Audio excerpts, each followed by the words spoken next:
Welcome back, everyone, to Friends Occasionally Not Disagreeing.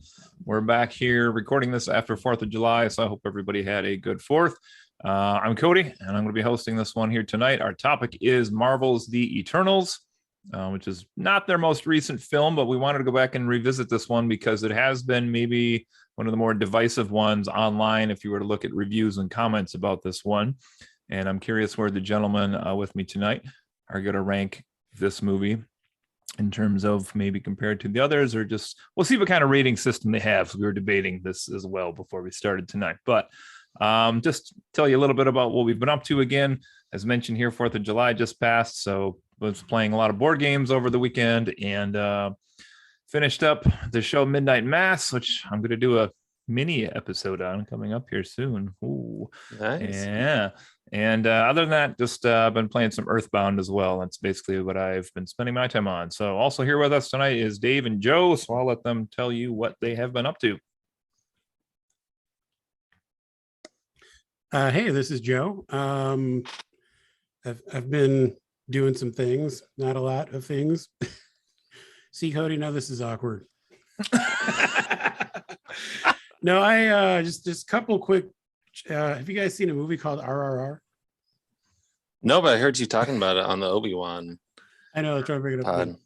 No, so a couple quick things I've been watching. Stranger Things, obviously. We might do a podcast about that. Yeah. Westworld is back, which is a show that I feel like I might be the only one in our group who's really into. But it's an HBO series that I enjoy quite a bit. What season are they on for that now? They're on season 4. Okay. But it's one of those shows kind of like Stranger Things where there have been a couple seasons where there are multiple years between them. Okay. So I think the show actually debuted in like 2016, but they're only on season 4 now. And so far I'm really enjoying it. It's a good kind of mystery box show. There's always, something to try to figure out over the course of a season. Another show I've been watching is a Hulu original called The Bear, which is something that wasn't really on my radar until one of my friends recommended it. And it's kind of a cool, it's listed as a comedy, but it's really not. But it's a half-hour show about a guy who is like a up-and-coming fancy chef in New York. He's like a James Beard Award winner. And his brother in Chicago dies and leaves him his Italian beef restaurant, which, I mean, you guys being in the Chicago area would be familiar with that sort of sandwich. The beef. But yeah, so it's basically, I mean, we're about halfway through it now, but it's kind of a clash between, his formal culinary training and sensibilities with the, staff of this place that has been making these sandwiches the same way for like 50 years. And it has its funny moments, but there's also a lot of kind of drama. It's a pretty cool show. I'd recommend that. And then quick gaming shout out, just because I didn't have one of those last time. Ooh. Over the past couple days, Cody mentioned he's been playing Earthbound, which is a classic. I have been playing Paper Mario. Which one? Yeah, which one? The N64, I think, first one, Nice. using the Switch online service. The N64 service there, but I've never played any of the Mario RPG or Paper Mario games. I'm honestly not traditionally super into like JRPGs and that style of game, but I've really been enjoying it. It's just charming, it's a great and one. Fun, and it's kind of got its hooks in me. So I don't think I've played the N64 one. Excited to continue on that one. Sweet. Dave, what are you up to? Hey, I'm Dave. I've watched a couple episodes of The Bear. It's good, but oh man, is that a stressful show? I almost can't take it because it's all the inner workings of a very panicked restaurant. Yeah, it is a lot. I'm gonna keep going with it because I hear that like the second to last and last episodes are just like phenomenal. But it's a little tough to get through, honestly. Been watching Miss Marvel with the family. Enjoying that one a lot. Stranger Things was great, and Better Call Saul. Waiting for the second half of that final season to drop because god damn is that show good. No spoilers. We're actually we've been watching the first season. I love Breaking Bad, but never watched Better Call Saul, even though I Okay. kept hearing it was great. And so I think we have like one episode left in the first season, like trying to catch up. Okay, nice. And I'm of the opinion that it takes a little while to get going to get as good as Breaking Bad, but then it exceeds Breaking I've Bad heard in my that. opinion. Yeah, I've So heard that. So I'm really excited. you're in for a nice little journey there. Awesome. And then gaming wise, I've been playing Horizon Forbidden West, which is gorgeous, if a bit bloated. And played the Quarry with Cody, Oh yeah. which is like a horror narrative game. Had a ton of fun doing that, and I've been trying to get all the different endings. But the game is not super replay friendly. Like you have to sit through a lot of stuff you've already seen every single time. So I might at some point here just start using guides to get the different endings that I want to see. But otherwise, it's super fun. And yeah, that's me. That's what I've been up to. Oh wow, you got the Everyone Lives by yourself? I got Everyone Lives. That one was actually easy. Without any help though. Without any help. Oh wow, okay. And then today I was going for Everyone Dies, which was surprisingly difficult to do. And I ultimately failed and need to go back to the chapter select and kill Abby. Stinking Abby was alive at the end of the game. It was rough. Oh, poor guy. Yeah. Oh my gosh. Well, it all sounds like fun stuff. So we're now in July here, moving forward. All right, we're headed over to our main topic today again, which is the Eternals. Let's just do, I think Dave had mentioned the pre-show here a little bit, like Eternals. Did you guys know anything about this group at all? Is this even a team that you had heard of? Is there any characters that you had heard of in this, or what were kind of your impressions of this movie before you watched it the first time? And maybe you can say when you watched it the first time, because that might be a little different for some of us also. Yeah, I had absolutely no knowledge of this team, had not heard of this team. And this was the first movie that I had to sit out on due to COVID reasons. I was really hoping, like Black Widow, that it would be available for home streaming same day, but it wasn't. And so that and Shang-Chi took a while for me to get to. And in the meantime, I heard not so great things about the Eternals. So I was my expectations were a little bit lowered based on what I heard about it, and those ended up to be mostly true, or mostly aligned with my ultimate feelings about the movie. And so when did you watch it then for the first time? I watched it when it came to Disney Plus. Okay. So whenever that was, like 2 months later. Okay. Joe, how about you? I mean, I was definitely familiar with, some of the players in this movie. I mean, let me tell you guys a story about Richard Madden and Kit Harington spending a lot of time obsessing over someone named Cersei. But enough about Game of Thrones. No, I had not really, I was not familiar with these characters at all. We were kind of talking in the pre-show about how as the MCU goes on, they're kind of introducing more and more obscure, lesser known characters into the universe. And I mean, they're also getting more and more cosmic, which is, I mean, when I was younger and reading comics, I don't know if that was necessarily even such a big part of it, but it definitely, the more cosmic stuff was not something I was ever super into. So That's it fair. just was, not something I was really familiar with. I am familiar and was familiar with a lot of the actors in the movie, and they kind of had me looking forward to it. But then, kind of like Dave said, the movie came out, it had really mixed reactions from critics and audiences, and that paired with COVID kind of kept me away from the theater. And I actually just watched this movie yesterday for the first time. I, over the past couple months, I mean, partly for this podcast and partly just, for my own reasons, have been kind of catching up with some of the MCU movies that I had missed in theaters, over the course of last fall and then this year. So I think I've seen them all now at this point, but yeah. Okay, excellent. So I didn't know, actually, even as a big Marvel guy, I didn't know a lot of the people in this movie.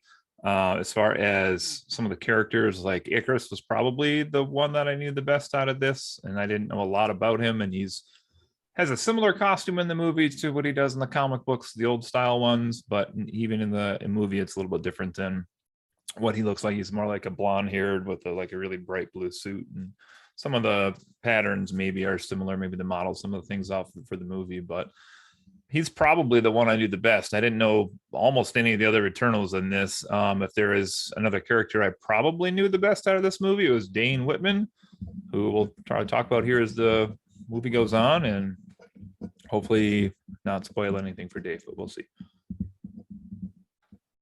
No reaction to that. Okay, we're okay, folks. We're okay.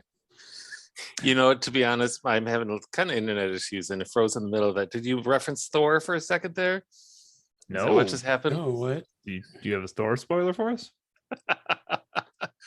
No Thor spoilers on this podcast. I've actually done a fairly good job of avoiding Thor stuff, so I'm excited to see that one. Friday. Is that this week? That's this week, Friday. Wow. Going to I'll an early probably show. see that in a couple months when it's on Disney Plus. Morning show. Go to a morning show. Hopefully it's not so bad. Busy wise. Anyway.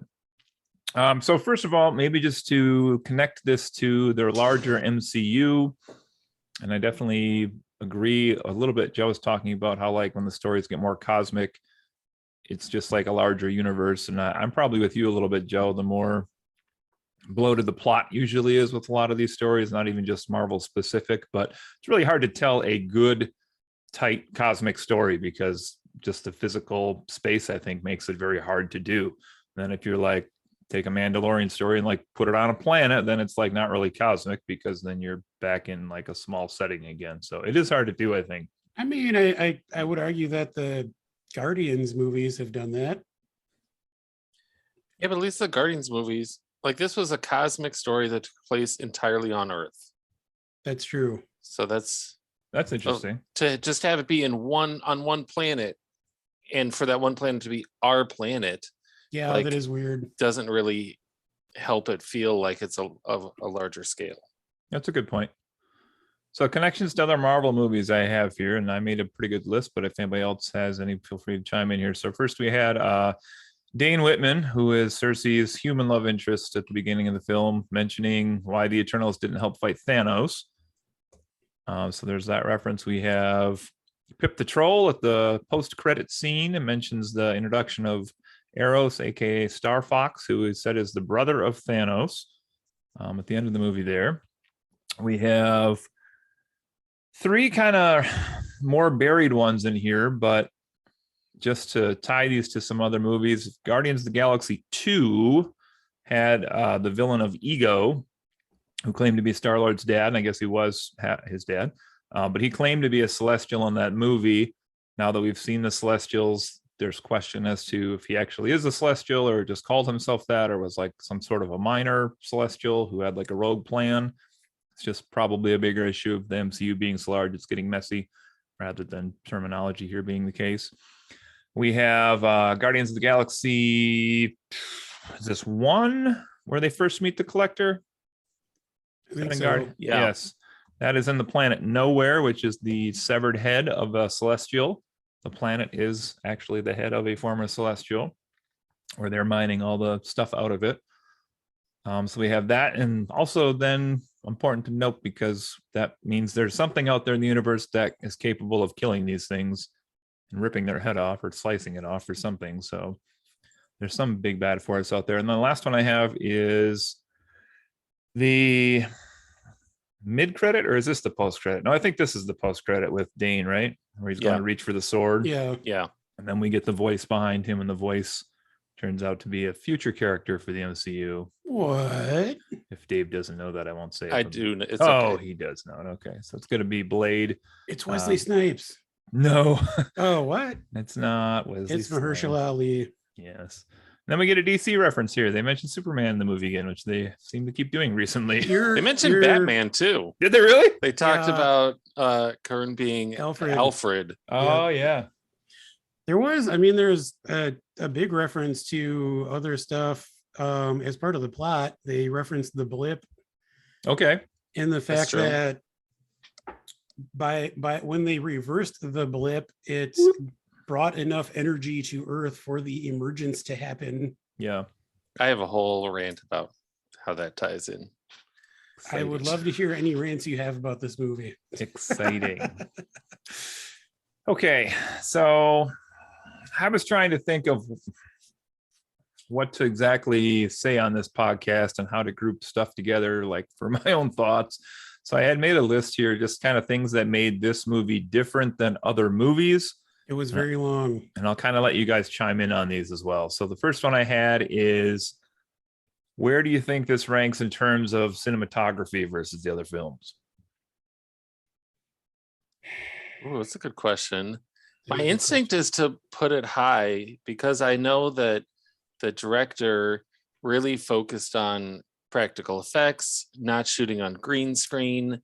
And I think it shows. I think there's lots of really nice shots in it, but whether or not that actually like contributes to the film's quality, I would say that it doesn't somehow, even though I think highly of the cinematography. I wasn't expecting this question. You're throwing me off. No, I mean, I agree. Like I was actually thinking while I was watching it yesterday, I have a very fancy television. I have a 65-inch LG OLED TV in my basement. And one of the cool things about a lot of the Marvel movies on Disney Plus now is that they have what they call like IMAX enhanced versions. Yeah. Which, you know, a lot of these movies, when they're originally in theaters, like if you saw them in IMAX, there are certain scenes where the aspect ratio would increase to fill up more of the screen.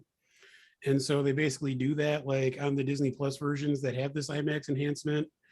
So basically, you know, most of the movie has like black bars on the top and bottom, but then for especially like the action scenes, it'll open up a little bit more and fill more of the screen. But it's a very pretty movie. Like I couldn't help but being struck by, you know, how pretty it is and just how good it looks.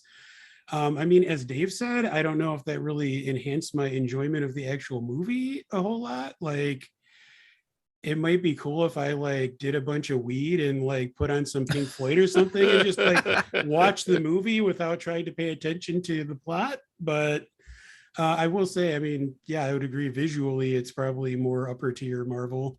Okay. Yeah, I also thought it was a very beautiful movie, and especially a lot of landscape shots and things of that nature. And to go along with your second point I had is, you can correct me if I'm wrong, but I think compared to the rest of the movies in the MCU, this one obviously has to span the longest time span from start to finish, right? Because we're talking thousands of years here. Yeah. Well, so it how does that literally work for you? starts. It literally starts in the beginning. In the beginning. What did you? Oh, I mean, speaking of that, what did you guys think about that? The text, like the opening text, kind of setting things up. I hated it. Me too. I hated it. I don't really remember it, I'll be honest. So it's got a text crawl at the beginning, which, if you know, it's I criticize movies who like info dump via voiceover at the beginning of the movie, and that's a little too much telling, not showing. But to do like a text crawl is even worse. I just think it's so like, show us visually what's going on, or tell it through the characters so that we know how the characters feel about it. Like there are so many better ways to present information to your audience than a text crawl right at the beginning of the movie. Plus, you know, we find out later in the movie that the planet of Olympia doesn't exist. It's not a real thing. But the text scroll has told us that it is a real thing. So not only is that text crawl, I hate it already, but it was actively lying to us, the viewer, with information that we're supposed to believe because the main characters believe it. But I just think that's like an extra level of bullshit. Yeah, I also hated. What were you going to say, Cody? I was just going to ask if you hated Star Wars. Then that's all they do is dump the stuff at the beginning. With the text I think that's a bad way to start a Star Wars movie too, for sure. All right. See, I think for me, like it works with Star Wars because it gives you all the context you need going into it. And they're trying to do that with this movie, but it just falls flat because first of all, I mean, like Dave said, show don't tell. Like here, like everything they tell you is stuff that is then reiterated throughout the movie. So like you don't need it at all. The other thing is it's silly. Like if you just sit there and read it, it just sounds like a bunch of like made up sci-fi nonsense, and it's just stupid. Like literally, the opening crawl is basically in the beginning there were celestials, and then they created the Eternals, and the Eternals fight the Deviants. Yeah. Like I'm that's sure basically what it says. There's got to be a non-zero number of people who said, "Oh, let's see what this is." Turned it on, started playing. That text scroll came up, and they went, "All right, never Yeah, like, mind." I'm out. That sounds like some nerd shit. That's it there. Anyway. Yeah, I really liked the we were talking about the time period here, but I really liked the spanning of the different civilizations and going through and like showing how they interacted with humanity through the different generations and through the different events and the rise and fall of the different empires. I really liked that. Just kind of showing what we'll later see for some of the characters, some of the interactions with the humans and how that changed them as an eternal, I guess. I can't say as a person because they're not people, but which we'll talk about in a bit here too. But anyway. All right, next one up here I have, where does this rank? This is not an MCU ranking episode, but where does this rank for you for romance in the MCU? Because I think they tried to do this as a more romantic movie than most of the ones we have in the MCU. Did they succeed? Did they not succeed? You got the love triangle primarily with Dane and Icarus and Cersei, but then you also have a little side thing going on with Sprite, and then you also have some kind of an unspoken thing with Makari and Druig as well here. I mean, it's kind of yeah, that's a bad pun. It's I mean, it has the MCU's first sex scene, I believe. Mm-hmm. I mean, as far as like how I'm just gonna say this. I think Tony sleeps with someone in the first Iron Man, but it's not like shown on screen. The doctor like, in the cave, that's how he gets him to make the suit. It's the first time that we, fairly clearly see a man and woman liking each other very much. Yep. There's some thrusting. There's like one thrust, and like there's like a thrust. Yeah. I went into the movie like, oh, we're taking the kids to this. I don't know if they should, but we're gonna do it. And then like it was over, and I was like, oh, okay, that wasn't so bad, I guess.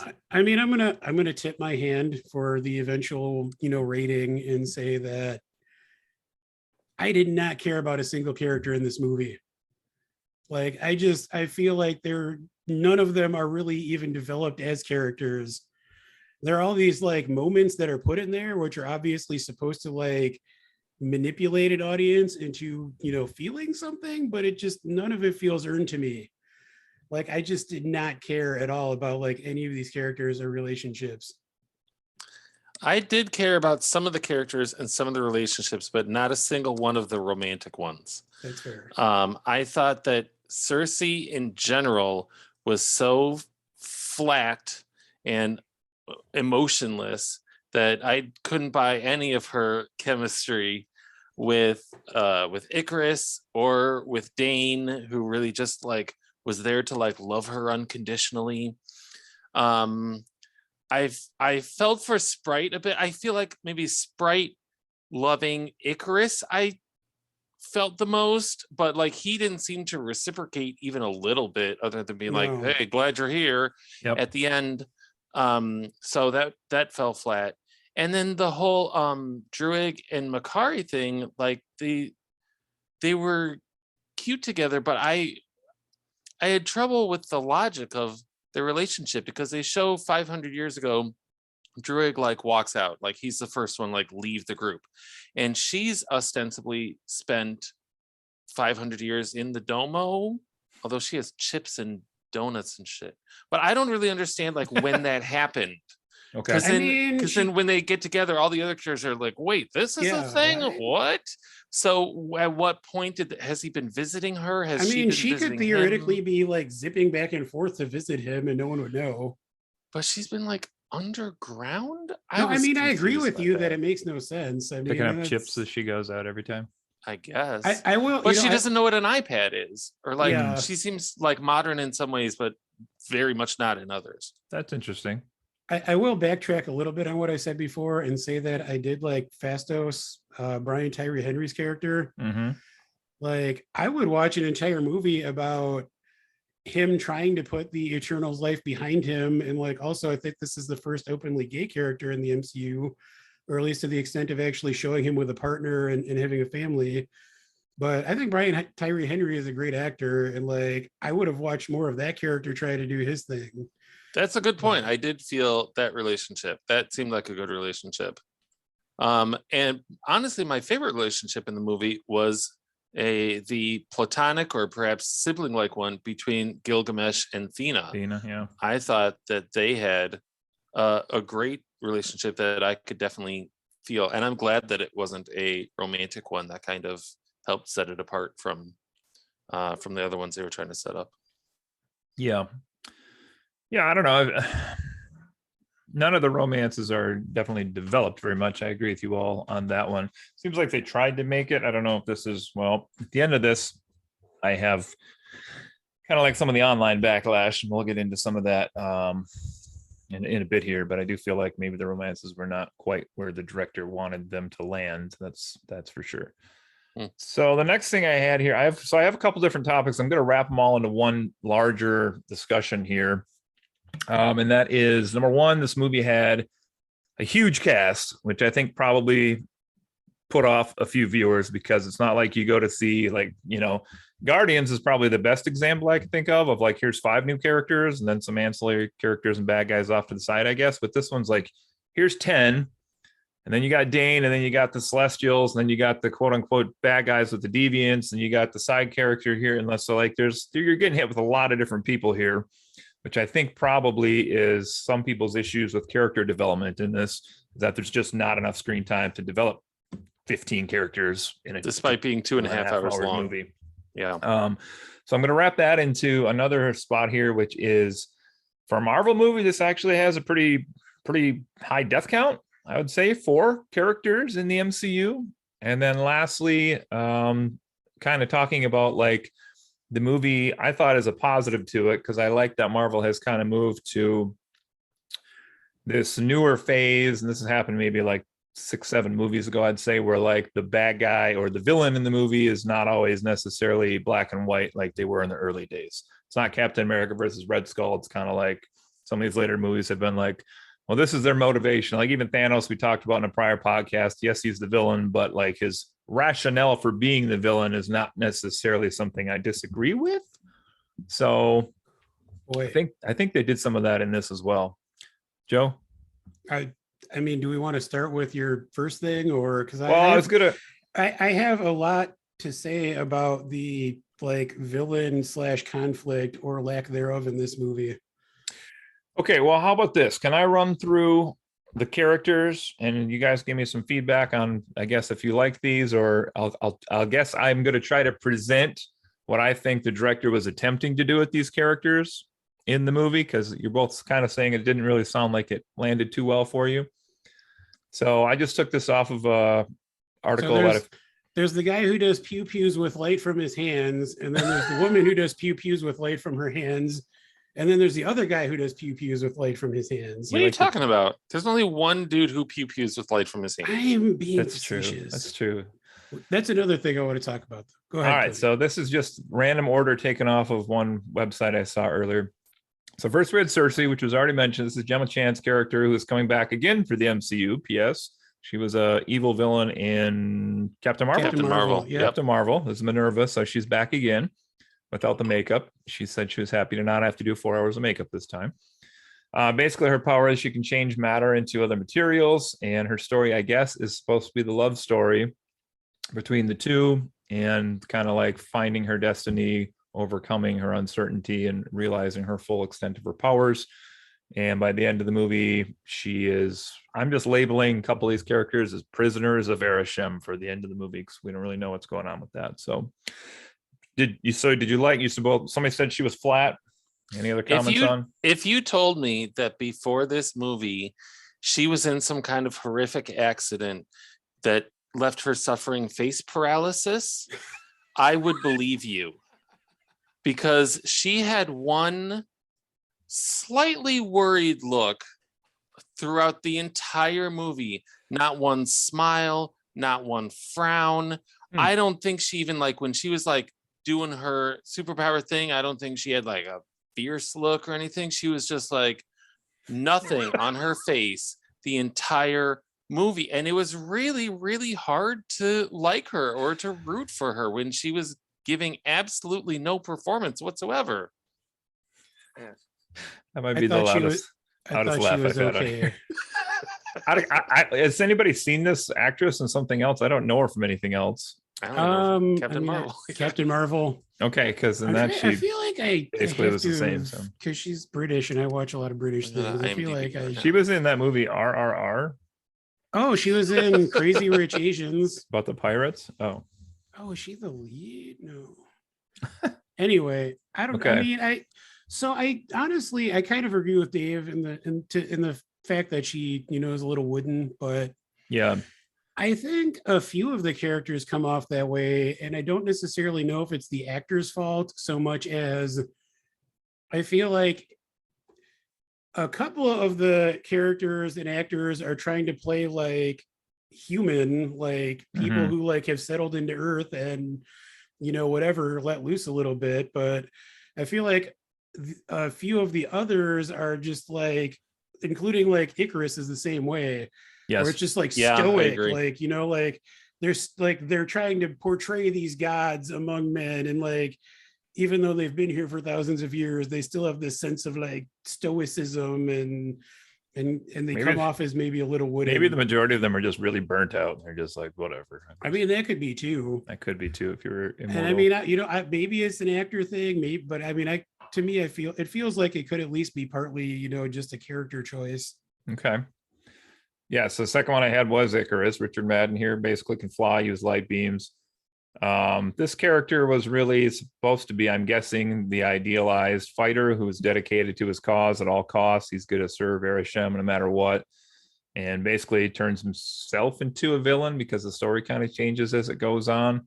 And status for Icarus, we believe he's dead. Flew into the sun, although we don't see that, do we? I mean, we see him like burning up as he's flying directly into the sun. Okay. It seems pretty. It's heavily implied. Definitive. More or less likely to be alive than Scarlet Witch.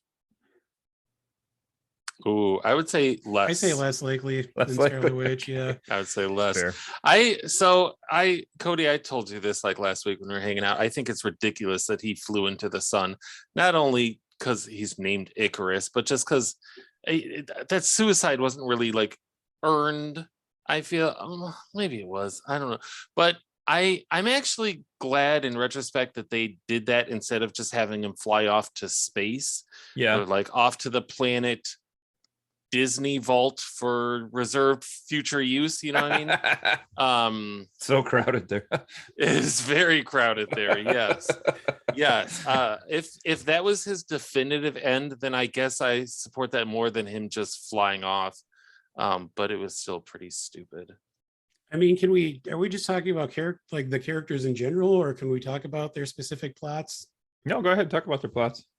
I mean, Dave kind of suggested that, he wasn't super satisfied with the ending there. That's the whole Icarus plot in general is one of the biggest issues I had with this movie, because there's you get no sense of his motivation for doing anything. I mean, the only thing we really have a setup for is his relationship with Cersei, even though none of us really bought that romance. But it's like, okay, so the twist towards the end is that he's the one who killed Ajak because she wanted to back down from Arishem's plan, which it turns out she had been lying to everyone about, because she didn't want to, have to kill all of humanity. So for some reason that we have no real sense of, when Icarus learns that she wants to try to shut the plan down, all of a sudden he's like, no, we have to do the plan. Like, that's what Arishem's plan is. We have to do the thing. But why? Why does it matter to him so much? We get no sense of that. That's a great point. Yeah. I mean, he has had no interactions at all with Arishem, because Ajak is I don't know, avatar, whatever you want to, whatever her role is as the leader, like she's the only one who can talk to Arishem. Yeah. So if he's going to be loyal to someone, like it makes more sense to me that he would be loyal to this person that he's actually been working with for thousands of years. You're right. It's not just in the movie that he doesn't speak to Arishem. It's like within the reality of the movie that he has never spoken to Arishem or has no memory of ever speaking to Arishem. So wow, that's even worse than I realized. It makes no, like he has like no motivation. So he ends up turning and like, you know, turning the deviants against his crew basically, and he's trying to allow this emergence to happen, and then he finally reveals himself and kind of becomes the villain for like 2 minutes. Like, and again, like after he makes that villainous turn, there's really nothing compelling that happens there. You know, he tries to fight the rest of the team, they subdue him. He breaks free and has this moment where he's like gonna confront Cersei, and like he's trying to bring himself to kill her, but he can't because he loves her so much. But none of that plays because their relationship doesn't play because they're both mannequins. And like it just like there's like nothing to it. And then so he basically stares at her for like a minute, and we get these flashbacks of their, you know, history throughout the ages.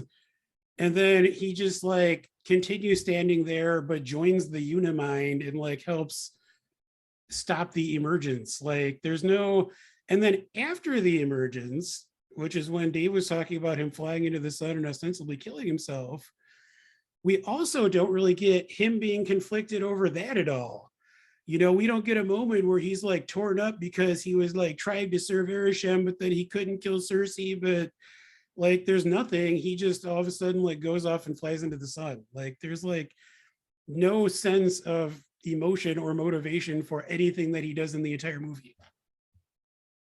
Well, I'm going to disagree with both of you. I think he's a tragic figure because I was trying to think of who this reminds me of in real life. And like I said a second ago, I think he's the dedicated soldier. So I just liken him to, like, I'm going to throw a political statement out here. Look out, folks. But like a Donald Trump supporter, like this guy's going to believe whatever the person on top says, and that's where he's going to take his orders from. If the guy on top says, hold on, we got this new plan, he's devoted to that top person. The average Donald Trump supporter has not met Donald Trump or interacted with him in any such way, such as Arishem and Icarus. This is just a guy who believes in the person who's calling the shots, follows it to his very end, but also is torn because he loves this lady and helps her at the end. And I disagree also that I think there is some romance that's built up between the two. I think those early scenes through the civilizations show some shy little coy moments there between the two and some look-sees that they have at each other. And I think there is a little romance that's there. I think they are trying to portray him as what you just described. I just don't think it's on screen at all, or at least not in a manner that makes me care about the character. Well, I don't know about that. Killing Ajax is storming the Capitol on January 6th. I'm not so sure, but I would disagree with you two on this one. I mean, again, though, even with killing Ajax, you know, he's known her for thousands of years. Like, again, this is a person he has followed and had a relationship with. Sure. And when he kills her, there's like not really much emotion there. Like, it doesn't seem like he's that conflicted about it. It's just like, but we have to, I mean, he is. When he carries her back, he like eye lasers the ground and is like, ah. That's probably the most emotional we see from him through in the whole movie. I mean, speaking of that whole scene, though, why did he have to like take her to Alaska to have the deviants kill her to then fly her back to North Dakota or whatever? Like, it just felt so. That whole thing felt silly to me. So that her cause of death was not clearly eye laser. Like, I guess I don't there's know. a lot of problems with the movie, but I don't think that's one of them. I feel like that one tracks. That's fair. So it looks like she's eye lasered, guys. Who do we got as suspects? All right. Next one I have here is Kingo, as we continue our Kumail Nanjiani podcast that we do every week here. Yes. Shoots energy out of his hands like a cannon. And this one's interesting because more so probably than any of the other Eternals, he does not run and hide for all these years. He makes himself as visible as possible, becoming a big Bollywood star. And his conflict, I think, is kind of what's more important to you as a person? Is it your family or is it your success? Because he kind of has the choice to not join them, but he does actually shut down his production and then, brings along his assistant, I guess, who he told not to come, but he comes anyway and I love the rejoins the assistant for the Eternals. record. What's that? I loved his assistant. Oh, I'm going to talk about him later. That was my favorite character in the entire Worst movie. character in the movie, and I'll tell you why later on. God. I'm in the middle about the assistant, but I feel like Kumail carried this movie on his shoulders. I liked his character as well. I feel like his very brawny shoulders. Yeah. Oh yes, quite buff. No, he's the only character who was entertaining in any way, shape, or form. I really liked him. Hard disagree. You didn't like his character? No, I'm kidding. I loved him too. Oh. I honestly we talked about Kumail last week on the Obi-Wan episode, and I think we all agreed that he didn't really work so much for us on that show. Yep. But I think he was great in this movie. Like, I mean, he was, again, to a large extent, it's Kumail being Kumail. He has this like natural charm and humor. But I think it worked in the context of this story. You believe that his whole storyline is that he has been pretending to be like a dynasty of Bollywood stars, basically. Like he pretended to be like his great grandfather and then his great et cetera, to explain why he's not aging. But yeah, I love the character. I mean, I could see him as being someone who just can't resist wanting to be in the spotlight. So he makes it work for himself. I did have issues with his plot line.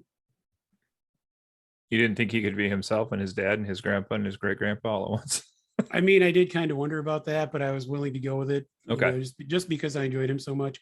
No, I have issues with the fact that, so like Dave said, he has this choice between his family and his career, whatever. He goes with the rest of the Eternals. But then once Icarus reveals his turn, all of a sudden Kingo, who seems like he's all in on like being part of the family, is like, and it's like not even really until Icarus leaves to like do whatever, Kingo's like, but I kind of agree with him. So,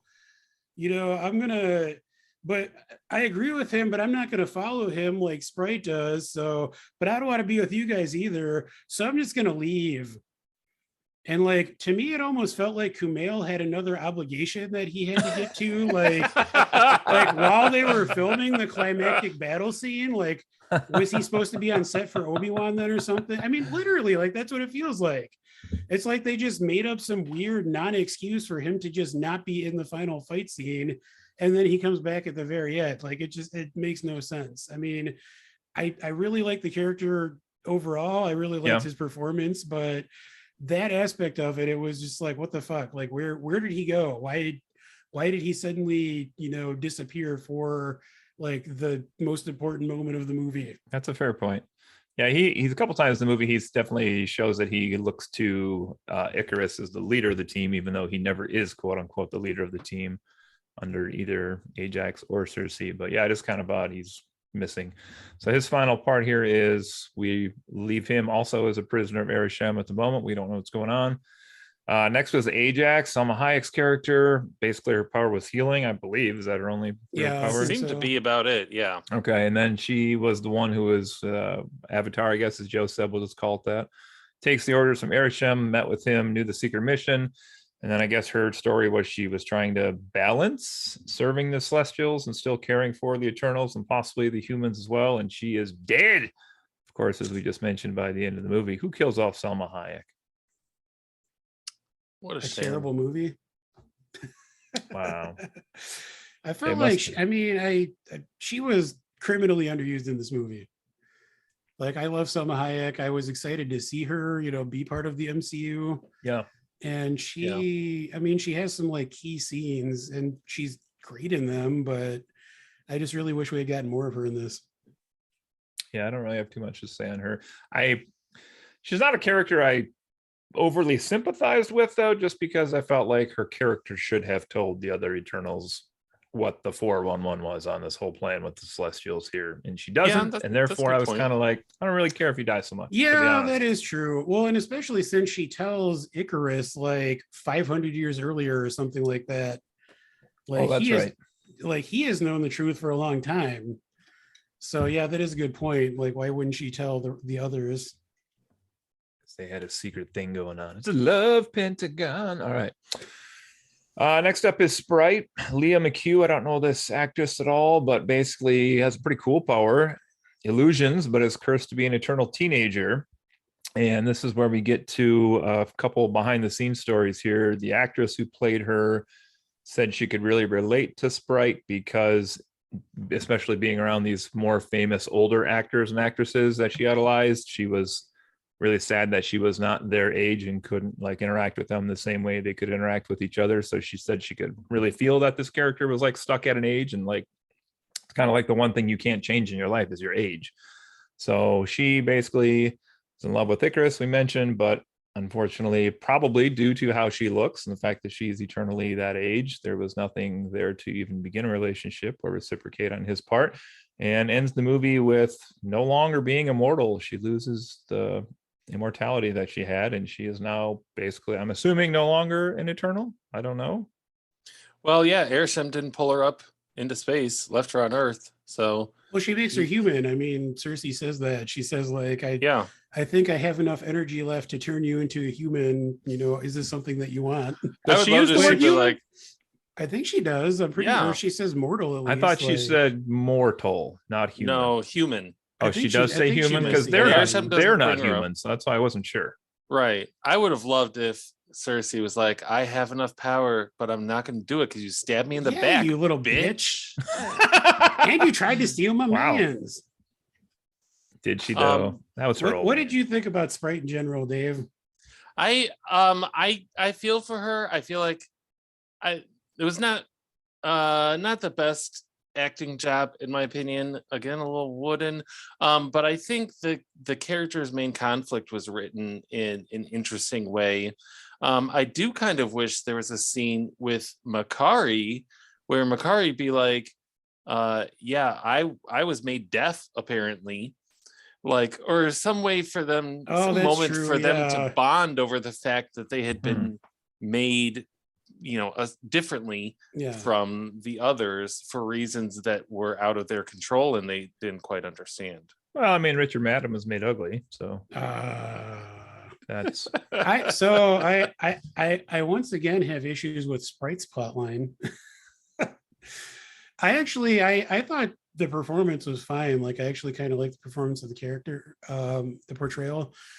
My issue is I can sympathize with her, being unhappy, being youthful forever, and having this unrequited crush on Icarus. The issue I have is that she has been hanging out with and like living with Cersei for presumably a pretty long period of time. Yeah. back in And London. Mhm. so it felt really weird to me that she suddenly like turns on Cersei, like before she even actually stabs Cersei, which that's like take you to the extreme. The fact that she like decides to go with Icarus in the first place just because she kind of has a crush on him, like. And I mean, I know that she's portrayed as being eternally youthful, but she's been around for thousands of years, so you'd think she might be a little bit more mature than that.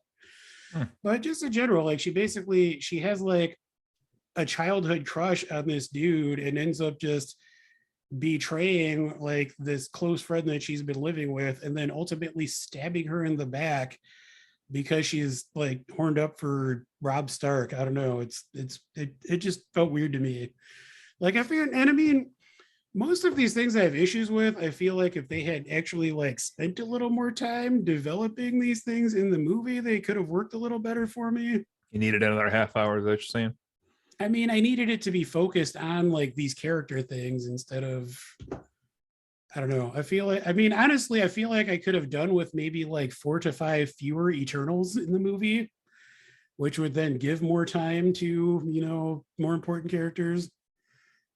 I also feel like I probably could have just entirely done without the deviants in the movie, because even the main one who is supposed to like, develop sentience or whatever, like Mhm. it goes back to my beef with Doctor Strange when I was talking about like the opening sequence in that movie and just generic CGI creature. Like that's all the deviants are. They're just like weird CGI creatures based on random animals, and like they mean nothing. Like they're just random things for characters to fight. Yeah.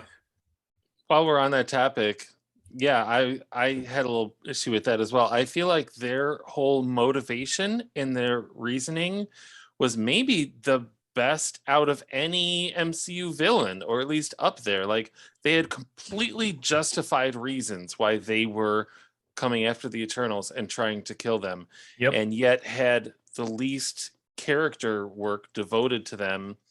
I mean, the main one was named Crow, and I know that from watching the movie.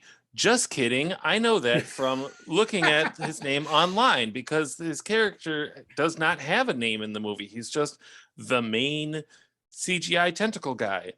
And I really wish that they had given some more characterization. I wonder if this whole thing would work better as like a Disney Plus show where they, have more time to devote to I was all wondering this. that too, as you're saying it there. Yeah. Yeah, I'm over just touched on the deviants. Yeah, I agree with everything you said. I wrote in my notes here, their story is really no less tragic than the Eternals themselves. No, I don't disagree. I mean, they were the most used of anybody, I feel like, but they weren't ever supposed to gain the ability to understand that. So, but they do. Back to my list here. This is a favorite of, I think Joe said, Fastos is next here. Brian Tyree Henry. His power is that he can develop blueprints. Is that his power? He's like the tech guy. He's like a scientist. He's the guy, he's the man in the chair who comes, he's Q. He comes up with all the tech stuff. He can invent a thing and then do hand motions from the magicians. Yeah. And those things now exist. I like it. I talked about the magicians on the last episode. Yes, Love the magicians. Listen, he invented the plow. So it's true. How are you going to argue with that? And the steam engine. That's too Yeah, complex. He got Here's shut the plow. down. No, but I mean, I think I honestly, I said it before. I feel like he's maybe the most compelling character in the movie to me, just because like he has a family, and Has a like real family. I buy his relationship with his husband and child, and like I would have been interested in seeing more of, like all of a sudden these people that he hasn't seen in forever show up at his door while he's trying to live this life that he's created, and like that's a really interesting conflict to me. Yeah. When he got taken away by Arishem at the end, and I realized his husband and son were now left without him with no real explanation, like that was the saddest moment in the movie with me. Yeah. And it was a moment they didn't even show. Like it was just like me realizing that was now the reality of it. That was the saddest moment in the movie for me. Yes. Yeah, I agree with all that. I really like this character, despite his bizarre power, but I really liked it. I mean, it's just different, I guess. So I guess that does make it kind of interesting. But I agree with everything you're saying here. His family was more grounded, had more values, the wrong word. What am I trying to think of here? More stakes to it, I guess, for him to go off and fight and then get taken away at the end. So his behind the scenes story here, Brian's, was that basically he was talking about when Disney called him for the role, or no, it was Chloe Zhao, I think, the director that actually called him, he said, and basically he assumed instantly, because as MCU, he was going to have to get all buff and six pack and everything. And they were like, no, we want you to be a chubby superhero. And he like said he almost cried because like there aren't chubby people in the MCU, like everybody's ripped and chiseled. So they're like, Camille's got that covered, don't worry. Yeah. And that Camille got to the first day of shooting is like, what the fuck? Are you kidding me? 4 months of dancing, which is what he did for learning to do the Bollywood number. 4 months it took him to learn that. And then Brian Tyree Henry shows up and he's like, it doesn't show. Bitch. Doesn't show that he's his dancing. It doesn't show that he spent 4 months. Oh, he said it was the hardest part of the movie by far. His dancing was perfectly adequate. It was neither good nor bad. That's like a typical Bollywood movie.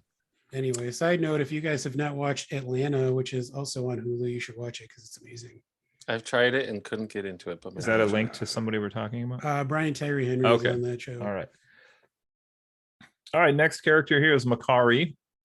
Lauren Ridloff basically can run supersonic speeds and has some sort of a relationship with Druig, although I even put in my notes, not fully shown on screen. Seems to have a good sense of right and wrong in her life. She was the first deaf superhero in the MCU, although now we have two with Echo Maya Lopez from Hawkeye. So that's interesting that we jumped to two so quickly. And what else here? I thought she was great. I think other than Kingo, Makari was the best character in the movie. I empathized with her. I thought her action sequences were incredible. They used her speed in a great way. It wasn't just she's going fast and everything else is in slow motion, which is the way that speedsters are typically done on the silver screen. But the way she was fighting Icarus, and like he wasn't like he could fight back, but she had that advantage. I thought that was really well done, and I liked her a lot.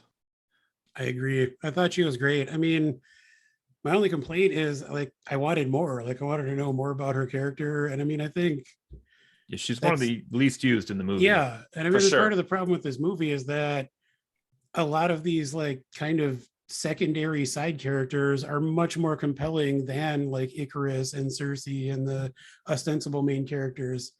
But yeah, I thought Makari was great. I mean, the actress was fantastic. I loved even like the way they show her where she can like kind of hear through vibrations. There's that scene where she's like, those guys are trying to rip her off like 1,000 years ago or whatever in the flashback.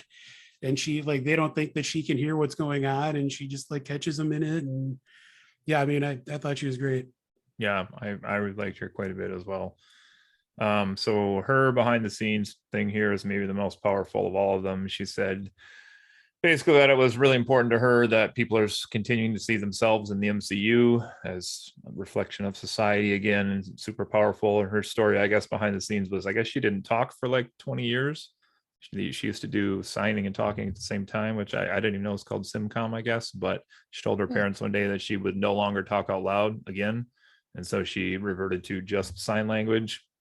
And then I think she was in some movie or something where they made her scream. And she asked if she could not do it. And they said, no, you need to do it for the role. So she did it there, but hadn't spoken again, apparently in years until this movie when she thought Icarus killed Druig. And then she screamed. And apparently that was like the first time she had actually spoke in years, was for that moment. So that she knew of. sorry. Oh my God. Sorry. I feel terrible about that. Can we cut that out? No, we're going to leave that one in for sure. Get some heat on somebody else for once. I like that. And then lastly, I felt kind of bad about this. She said it was awesome to have like a deaf character on screen, but she still is apparently a big advocate for putting subtitles on every movie in the movie theater because they can't go watch the movie still unless they're reading lips or whatever. So yeah. Dave opened his mouth. I don't know what he was going to say there based on. Well, I was gonna share a little story and decided basically when I was seeing Doctor Strange in the theater, there was somebody a few rows in front of me who had like their phone out, and I was like, should I like yell like put your fucking phone away, But like more polite than that. But then I realized like, oh, what's on the phone is kind of matching what's going on the screen, and I realized it was like a little subtitle device. Really? Dave just hates deaf people. That's the theme of this episode. Dave hates to hear it get I guess I could get over the person watching the subtitles on the screen. Episode 20, whatever. Dave versus the deaf people. Wow. I'm sorry. I find subtitles distracting. I do too. Now I feel bad about it after reading her comments. I mean, I have noticed, like when I'm looking at movie screenings, I have noticed more and more that they do have open caption screenings available, which is where they have the subtitles on the screen. So okay. It's good I feel like that's becoming more common from what I'm noticing. I mean, it would probably be, a hard sell to have it on every screening, but I mean, I think it's, it seems to me from what I'm seeing that it's becoming more available, and I hope that that's the case. Okay, so we leave Makari. She's left alive on the Domo at the end of the film. We move to Druig, who's kind of her counterpart, Barry Keoghan. I don't know this actor. He's not in a lot of things. He's the Joker. In That might be spoilery. In what? So he, spoiler alert, I haven't even seen the latest The Batman movie, but apparently he has a very minor part, like in the end, or even maybe in like a deleted scene Oh, Okay. as the Joker. Okay. I was looking him up earlier and basically said he was not in much. So there you go. I guess he hit it big. Mind control. This is kind of a neat power. And basically his story here is he's given up on letting humans operate on their own because they keep screwing things up and war and other things. And so eventually he's kind of shunned, I guess, from helping. And he just hides in the jungle with a bunch of people and creates his own compound. I guess what his version of perfect society is. This actor was really, this is the one that I thought was probably looked the most wooden. And now like watching the movie a couple more times, like he has grown on me a lot more. Like I find him very intimidating now. Yeah, I didn't have a problem with him. I have a little bit of a problem with his powers. I feel like they didn't really show like how invasive that is, or I like with Kilgrave and Jessica Jones season 1, like that was sort of Oh, his power man. too, and he was horrifying. And Yeah. here it's played off as like, oh, this is power, Yeah. without really going into the implications of that. But I thought the actor did a good job, and I feel, did you guys get the sense that they were trying to set him up as the villain, or have For a him be little like bit. a red herring villain for the first half of the film? Maybe a little bit, but yeah, I mean, not. Because I mean, they did. Yeah, I guess they kept like saying that he was gone, and like I don't know. I didn't really get a strong sense of that. I mean, even Okay. when they go to see him, like the people are like, who is this? And then he's like, calm down. I think these are friends or whatever. Yeah, the humans seem to be on board with him occasionally taking over their minds, but I don't really understand how, like why they're okay with Yeah, that. I feel like they were trying to sort of get into the ethical implications of it during that scene when the deviants attacked, because he's like controlling all the people and like has them, lined up with guns firing at it. Yeah. And then I forget who, one of the other Eternals is like, let these people go. Like, this isn't right. Like, it's wrong for him to be using them for his own purposes to fight against the deviant. But Yeah. they definitely did not explore that as much as they should have. Yeah. I liked him overall. So Yeah, I did. I mean, I thought the actor was good and I liked his portrayal. I agree. he's our second of the 10 Eternals that's left on the Domo at the end. Next up is Gilgamesh, who went by Don Lee in the film, but apparently has a different Korean name that he uses in other movies as well. I didn't really get this guy's power. He just has like enhanced fists. Is I that think he's just strong. He's super strong because of Okay. his fists. I don't know. okay? And then a couple, one of you at least already mentioned the relationship here with Thena, which is definitely where a lot of his story comes from in this one. We could talk about the two of these together. Basically, this is Angelina Jolie's character, Thena, who's a warrior, creates weapons out of energy, essentially.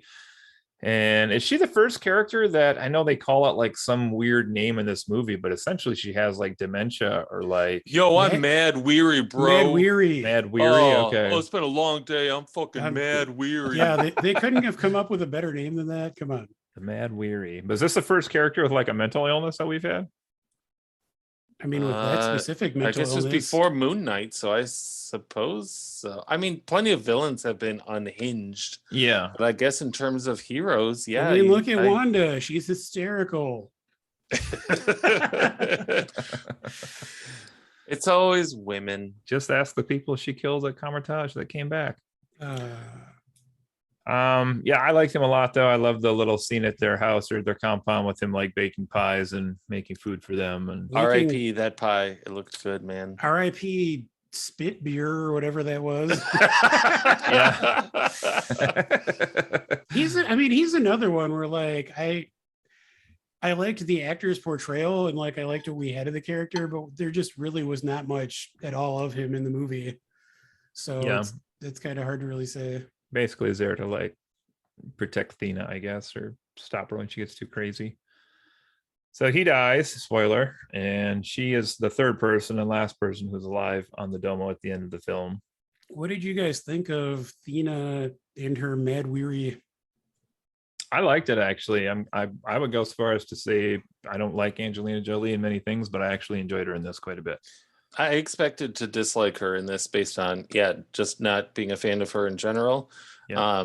But I agree. I thought she did a good job.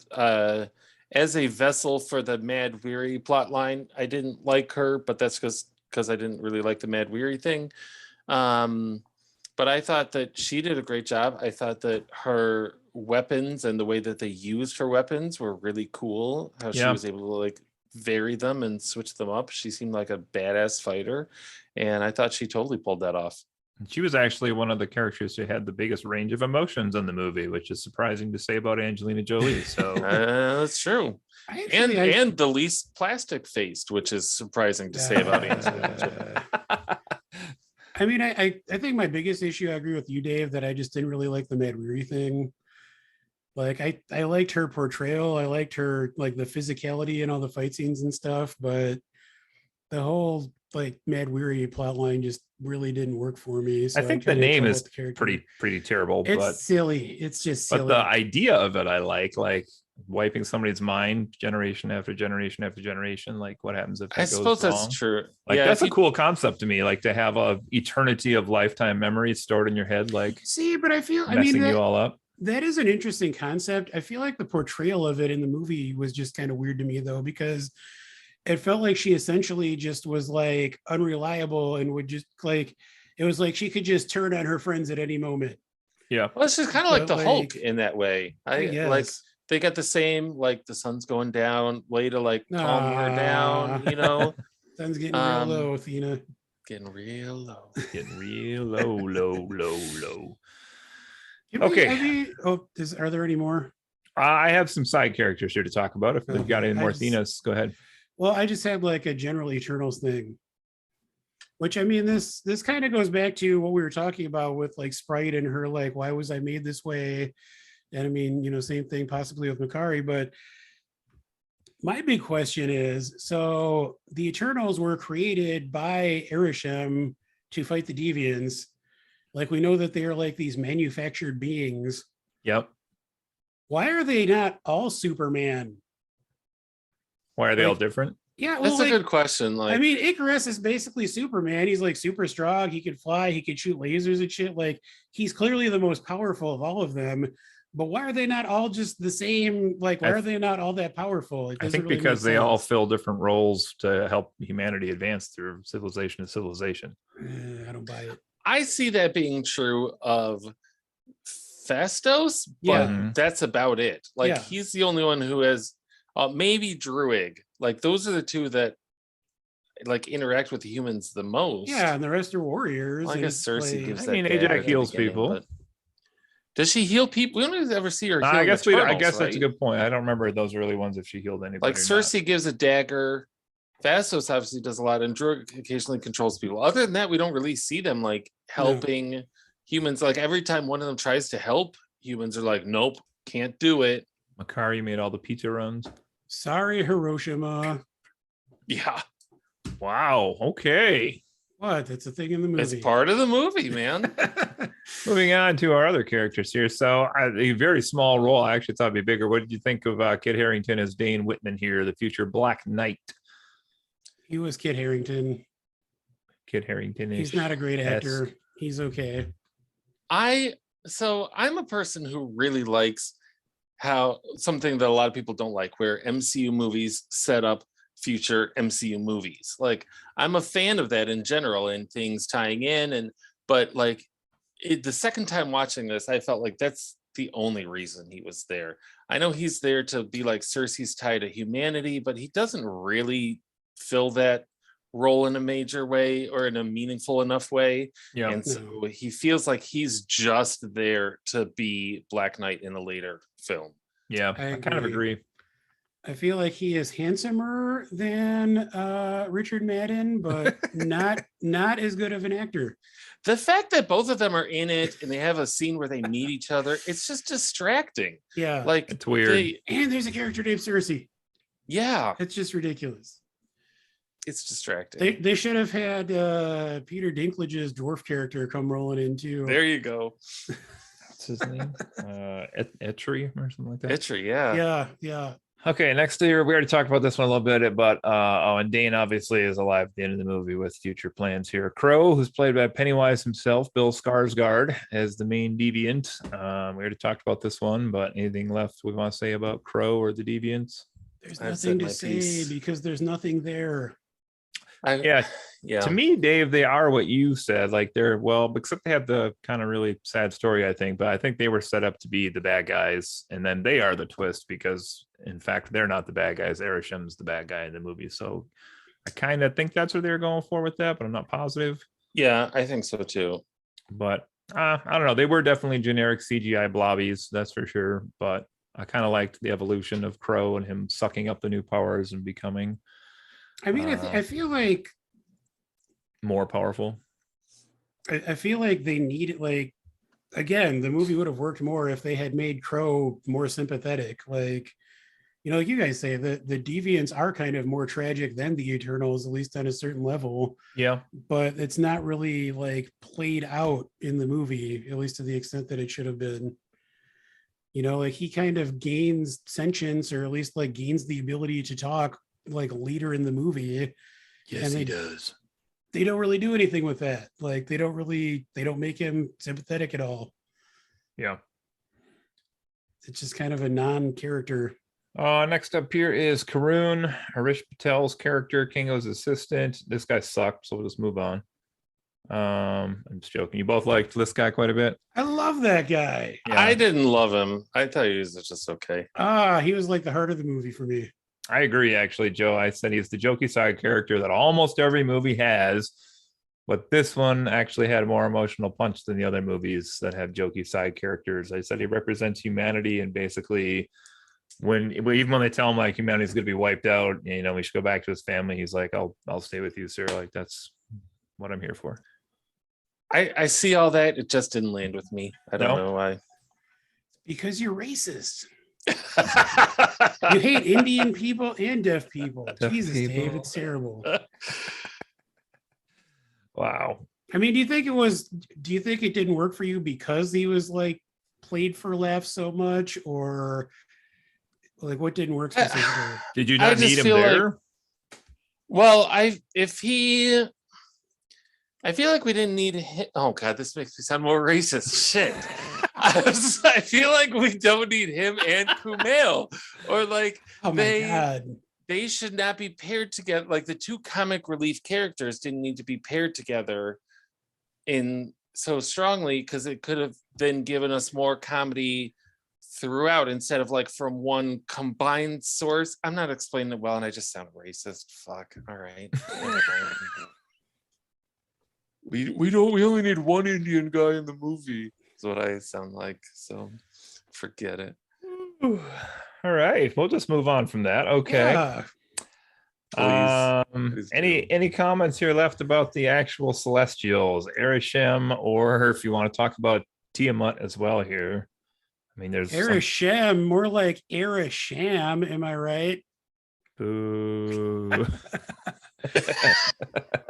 I mean, so one question I have, which you guys might know the answer to.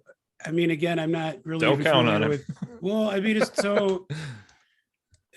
What is so important about the Celestials? Like, obviously, they're these like big godlike beings, but like once the plan is revealed and there's some division amongst the ranks, I think maybe it is Kingo who says like, we have no right to stop the birth of a celestial or the emergence of a celestial. Well, supposedly they create new galaxies. So like the death of Earth would be the creation of a new galaxy full of planets, according to the movie.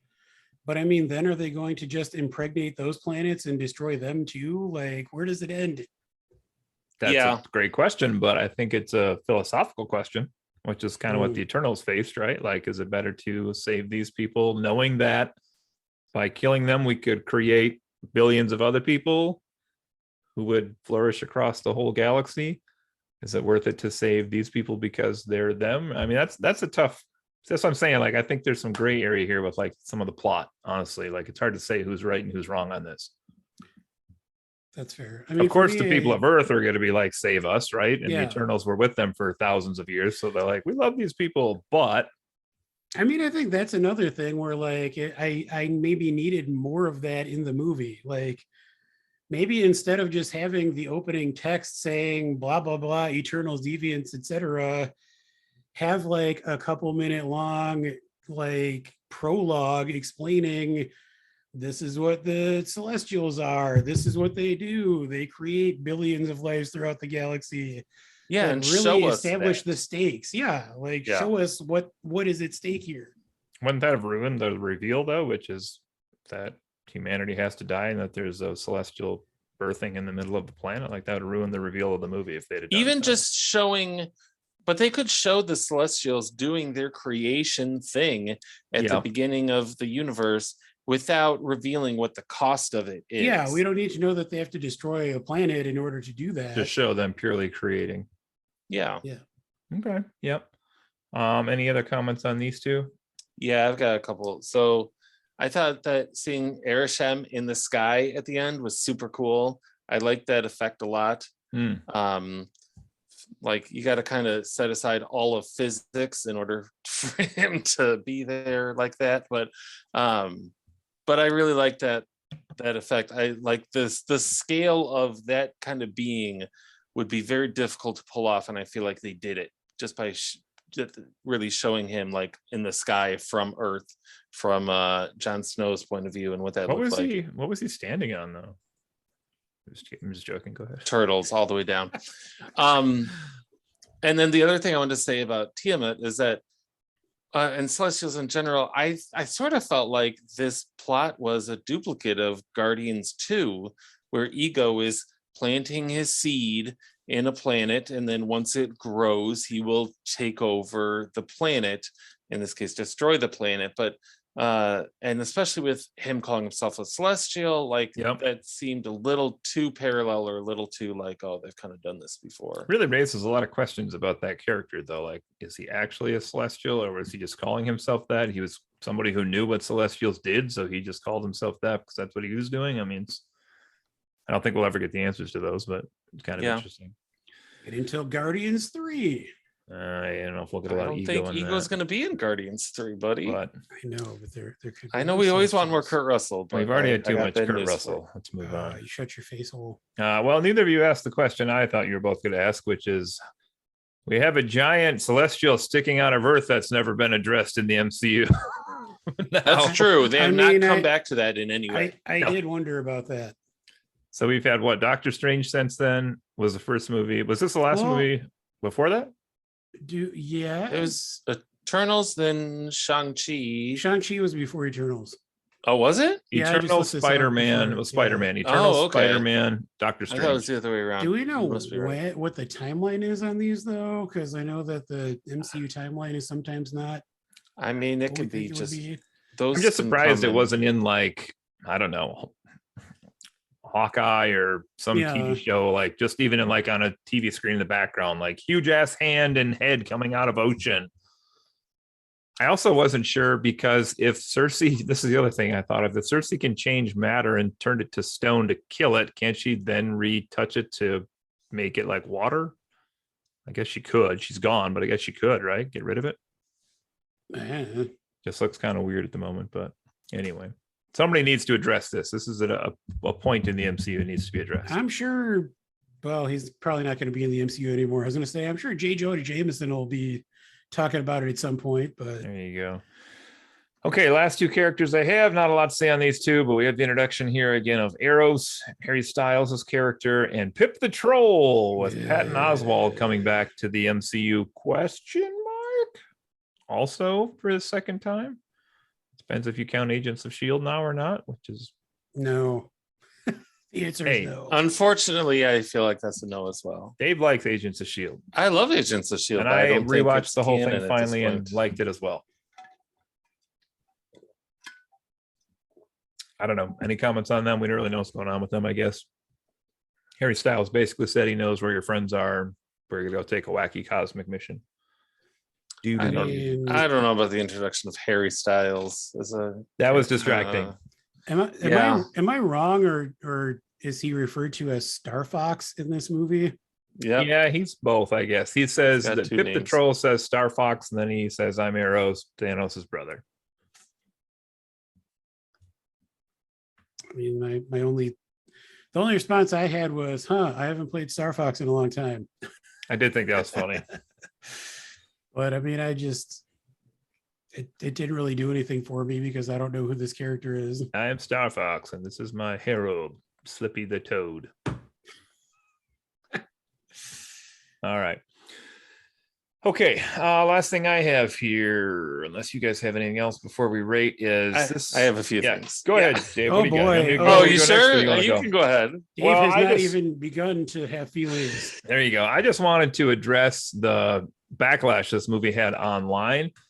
And this movie got trashed like no other for reasons that are not valid. And so what I mean by that is if you didn't like the movie, fine. But I made a list here. This movie was bashed because it had a very diverse cast, and that is both skin color and disability wise. Yeah. Apparently, Dave agrees with that. Damn it. So Makari's character was slammed really badly. The fact that it had too many characters, people were upset about that. A lot of terrible talk here because there was just a female director who tried to like implement this different vision for an MCU movie. Parents hated this movie because it had sex on screen, and then a lot of the gay trashers again were upset by Fastos's family as well. So just a lot of stuff that this movie was trashed for, and I haven't dropped that F-bomb yet, so I'm gonna say fuck you, detractors. Yeah, fuck the Those are all haters. shitty reasons to not like a movie. Those are terrible reasons Yeah. to not like a movie. I completely agree with that. Anyway, any comments on those, or we just call them assholes and move on? They're just assholes. I mean, it's the same conversation we had about Moses Ingram on the Obi-Wan episode. Like, Yeah. it's fine to not like a performance. It's fine to not like the writing of something. It's fine to not like a piece of culture, but to not like it because you're a racist asshole is not cool. So Agreed. I just feel like they've introduced so many types of characters now into the MCU. There can't be like many more boundaries they can add in here at this point, but people just keep bitching about this stuff. And I'm like, God. I mean, there are people. I think I mentioned before that I've been watching the new Star Trek series, Strange New Worlds, which is fantastic. And there are people online complaining that Star Trek is too woke now. Those people have no idea what Star Trek That's is. literally the entire history. That's what Star Trek has always been. Like, Bunch of socialists. All right. people will just go out of their way to like be assholes because they're just hateful. So fuck them. Yeah. All right, Dave, what's your hit list? I got a few little bullet points here that we didn't touch on, and Do it. I'll just kind of run through these, but feel free to interrupt me. Oh, I will. So the first is Yes, where are you at right now? I'm in my new office. Ooh. I'm switching rooms with my youngest daughter and my office. We're switching rooms, so it's kind of in progress. So that's why there's like animals Okay. Yeah, I on was the wall. wondering. Those Okay. are from my daughter's room. I and mean, then I like it. I would this have that in my desk house. full of shit behind me is because I'm just I moving see. stuff right Okay. now. I can pitch where you're at now. Yeah. I gotcha. I thought you were okay. in the other room. You just moved the shelf, but then I saw the animals and I was like, wait a second. It's very confusing. So my first thing is the two nights. We have Moon Knight and Black Knight. Both are in London. Both work in museums, and I hope that we see some collaboration there in the future. That's Yeah. I kind of Joe hadn't watched the Eternals when we talked about Moon Knight, so I just said there's another night in London that I think should cross over. They didn't then, but I hope they do in the future. That's fun. Well, and the fact, I mean, since there was that little Blade Easter egg too with Mahershala Ali, it's kind of suggesting that the Black Knight might be more in the like occult side of the MCU. Yeah. Which is kind of where Moon Knight is. So It'd be a good match. I think Super that would cool. be cool. I think those two should hang out. Yeah, that'd be fun. The second thing is relating to Thanos and the snap and the blip. Jon Snow asks what the whole audience is wondering, like, why didn't you intervene when Thanos was doing it? And she's like, oh, it wasn't Eternals related, nothing to do with Eternals, which is bullshit because they had the whole like the Celestials' whole plan is we need a certain population. We need the population to reach a certain number. Here's Thanos trying to wipe out half the population, not just on Earth, but across the entire universe, which would be a huge hit to the Celestials' growth plan. And yet they did nothing. They were instructed to do nothing. I would think the Celestials would be very anti-Thanos and trying to stop his plan, because both plans specifically have to deal with population. So that, I mean, here's why that didn't happen though, Dave. Please. Because if the Eternals / Celestials had stopped Thanos, then we wouldn't have the line in this movie where they list humanity stopping Thanos and undoing the snap as a reason to save humanity. I mean, I'm saying you're right, but like they just have it in there for like bullshit reasons. Like they didn't do it because they take their orders from Arishem, and he was snapped when Thanos snapped his fingers. He was blipped out. No, they're not. They're not living, so they weren't blipped. Aren't they alive? They're not humans. I don't know. I don't know. They didn't even reference like half of us disappeared for 5 years. Like that would have been nicer. I think Makari disappeared. That's why those chips and stuff around the dome all the way there. Do Eternals dream of electric sheep? Maybe.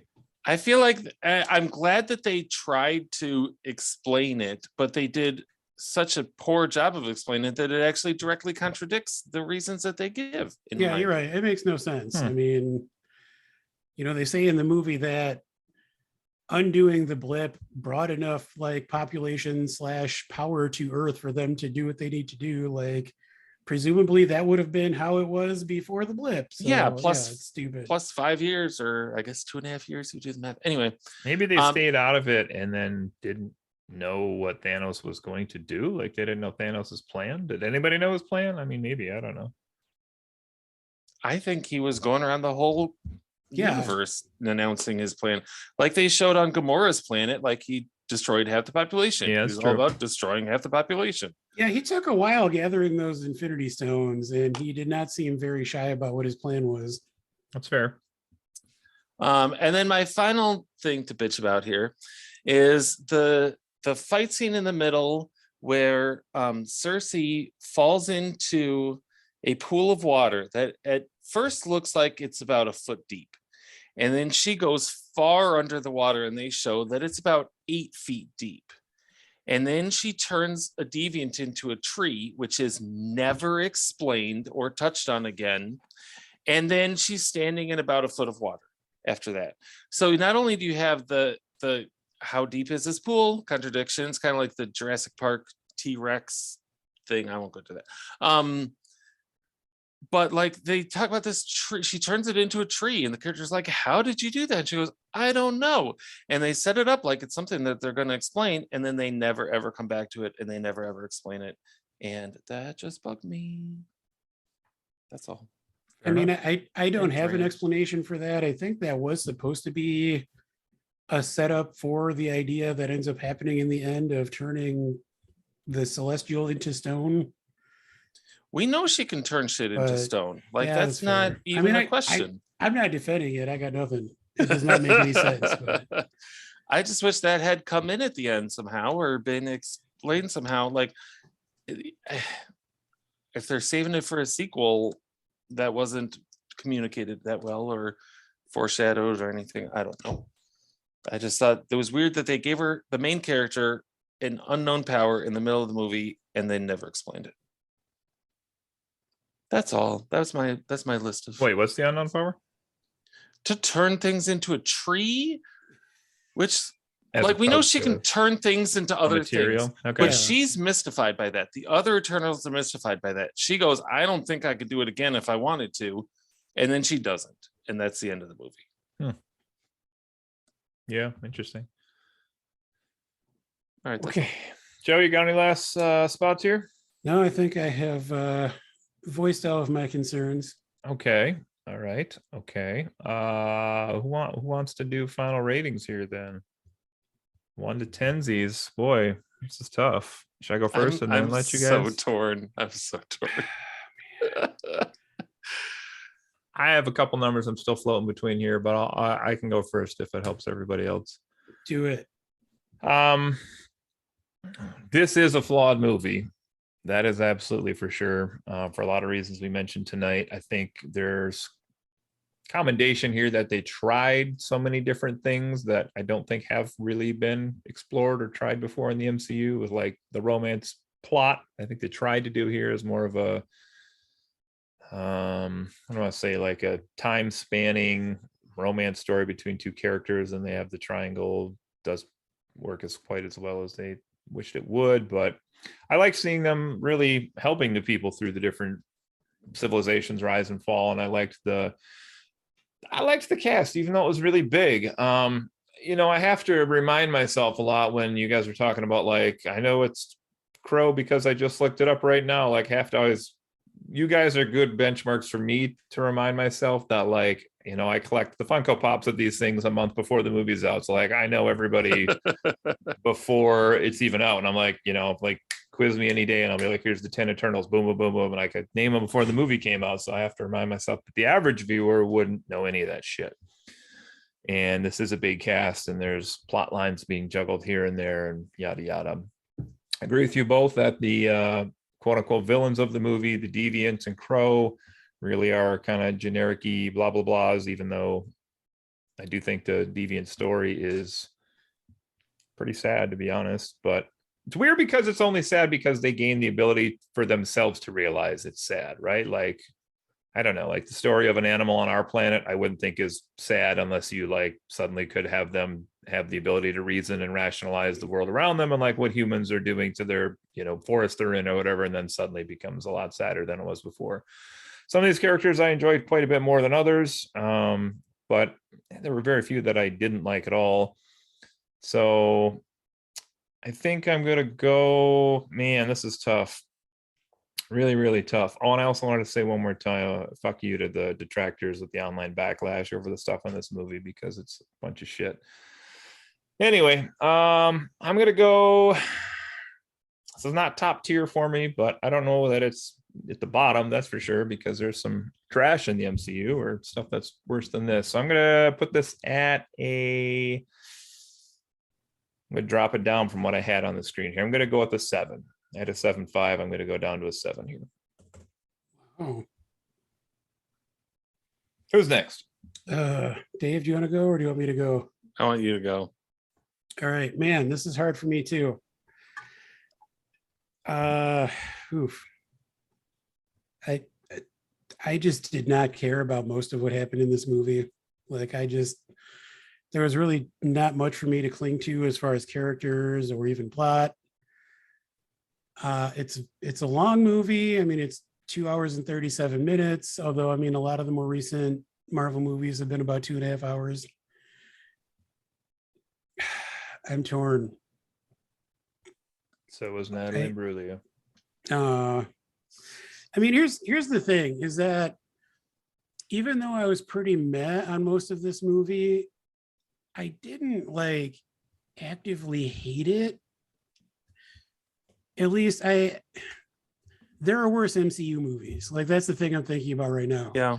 There are definitely MCU movies that I think are just like really bad movies that aren't in, and if nothing else, I have to give this movie credit for trying to be ambitious. I mean, it is on a scope that they have never attempted before. We talked about how beautiful it looks. I mean, I do think visually it has a lot of cool things going on. I do like at least, a few of the cast members and their characters. And I mean, there are definitely MCU movies that I don't feel like I have like anything positive really to say about. So now I'm trying to balance. We were talking before we started recording about what our ratings are really measuring, and if it's, measuring the property on its own merits, just like a movie as a movie, or if we're, weighing it against other MCU things. We should make the pre-show a premium subscription for sure. We should get on that Patreon. Man, I think I'm going to come back around to my original rating, which is a 5. That's pretty low for you, Joe. Wow. That is low. That might be the lowest rating I've ever given anything on this podcast. Yeah. And I mean, honestly, for a minute there, I was thinking about going for a 4, which, yeah, I think I'm going to stick with 5. I mean, it's low, and I did not love a lot of things about this movie, but I mean, I think there was enough to keep it. If I was amongst the MCU movies, for me, this would be like middle lower tier. I think like there's probably at least 2 or 3 movies that I would put below it. So that episode's gonna be so fun. Oh 5 sounds fair to me. Is a 5 for you? Like you don't regret watching it, but you would not watch it again? Is that about? Yeah, I would say that's fair. Like I was joking in our chat that I had regrets about it. Like I really don't regret watching this movie. I'm glad I did. It was. I don't feel like I entirely wasted my 2.5 hours. No, I echo what you say. I think it was really ambitious and it just didn't hit everywhere they wanted it to. But I mean, I think more of it didn't work for me than did work. So. But now everyone who's deaf doesn't have to listen to Dave's review. So here we go, Dave. Yeah, deaf people aren't listening to podcasts. I could say whatever I want. This episode's gonna get flagged. Oh my god! I would like to apologize to the deaf community. Sign off on the last episode, everyone. It's the last time Dave ever recorded a podcast. In general, I agree with just about every single thing you guys said in your summaries.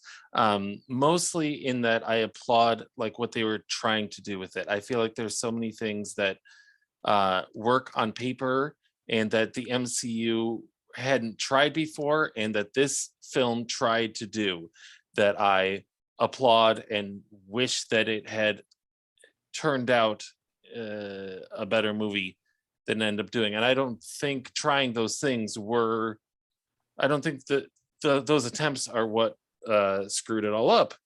And one thing I did want to say that I didn't say is I really liked their costuming and their powers and how kind of varied but uniform those were, like how any of the ones that were using their hands, pew pew, like Joe said, all kind of, they had different powers, but they were presented with the same like golden wire glow that in a way that made them feel like a uniform team is what I'm getting at. This is anyway, I do my ratings a little different. I rate things within the context of the MCU and based on other MCU things. And so if I rate something like a 5, then that means that I liked it more than half of the other MCU things and less than half of the other MCU things. So my rating will seem very low compared to yours. I'm going to give this a 2.8, I've decided, which again seems low, but that means that I liked it more than like a quarter of other things in the MCU. I would watch it again in the future, and I would recommend that people watch it at least once. So that's it. 2.8. 2.8. And a 5. Sounds terrible, but on my scale, that's no, yeah, you explained your scale. I mean, that's all right. Can't wait to see the quarter you have below this when we get to that one. That's gonna be fun. Endgame for sure, but I don't know what else. It's like we're coming in at 0.49 for an average. 4.9. Yeah, 4.9. 4.9. 4.9 for an average, which is pretty average. Yeah, it's pretty average. I guess that is pretty average. Well, I gave mine a 7, which means it was 1 better than Obi-Wan season 1. So, well, good for you. I was hoping for a little more on that, Joe. But okay. This movie could have used more Hayden Christensen. That's all I'm going to say. That's true. Not more. I mean, Kumail Nanjiani, because we had that. So, yes. I mean, they the 2 leads in this movie managed to make Hayden Christensen look less wooden. So, anyway, it's no way to talk about Hassan or whatever his name was. I already shut the page. Can't even remember his name. I don't even remember it. I already closed the page that had it on there. So anyway, hashtag all right. Justice for that guy. Yeah, justice for that guy. Any closing thoughts here this week, gents? Anything else we didn't do? Any other communities you want to offend, Dave? I'm a good person, I swear. I swear. For the right amount of money, I'll begin taking them out of the podcast edit. Woo, boy, oh boy. All right. I think we are wrapped up here, folks. So we'll see you next time on what style are we in today? Friends occasionally not disagree. Not disagree With each other. and the deaf community. If your name's Dave. Fuck you. Was that directed at me? No, fuck you, Cody. Yes. You laughed over the part where I said Cody. That was not a fuck you to the deaf community. To be clear. Dave's hatred is eternal. Wow. There we go. Dave's gonna eat some crow. Oh boy. All right. See you guys.